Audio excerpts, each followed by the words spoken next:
થરાદ નગરપાલિકાની દબાણ હટાવ કામગીરી સામે સ્થાનિકોમાં ભારે રોષ. થરાદ શહેરમાં નગરપાલિકા દ્વારા દબાણ દૂર કરવાની કામગીરીને લઈને સ્થાનિક લોકોમાં ભારે અસંતોષ અને રોષ જોવા મળી રહ્યો છે. અંદાજે 1 મહિના અગાઉ થરાદ નગરપાલિકાએ જાહેર રસ્તાઓ પર થયેલા દબાણો દૂર કરવા માટે મોટા ઉપાડે કામગીરી હાથ ધરી હતી. પરંતુ સ્થાનિકોના આક્ષેપ મુજબ આ કામગીરી દરમિયાન નગરપાલિકાએ સમાનતા રાખ્યા વિના વહાલા દવાલાની નીતિ અપનાવી હતી. દબાણ હટાવવાની કાર્યવાહી દરમિયાન મુખ્યત્વે નાના રોજિંદા ધંધા કરીને ગુજરાન ચલાવતા લોકોના દબાણો જ દૂર કરવામાં આવ્યા હતા.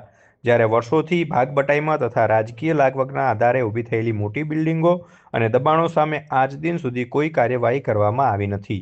સ્થાનિક લોકોનો આક્ષેપ છે કે નગરપાલિકા તંત્રએ માત્ર ગરીબ અને નાના વેપારીઓને નિશાન બનાવી તેમનો રોજગાર છીનવી લીધો, જ્યારે રાજકીય આધાર ધરાવતા લોકો આજે પણ ખુલ્લેઆમ ફરીથી દબાણો કરી રહ્યા છે, છતાં તેમના સામે કોઈ કાર્યવાહી કરવામાં આવતી નથી.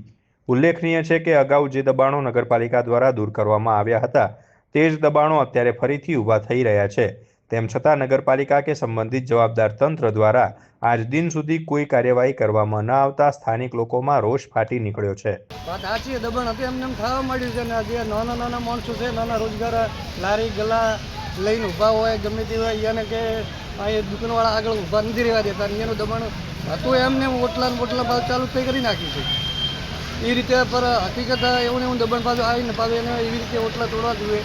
લારી ગળાવાળાને કોઈ ધંધો કરવા દેતા નથી, શાકભાજીવાળો કે છોડા લઈ લારીવાળો હોય કોઈ બી હોય એના આગળ કોઈ ઊભા રહેવા દેતા નથી દુકાનવાળા.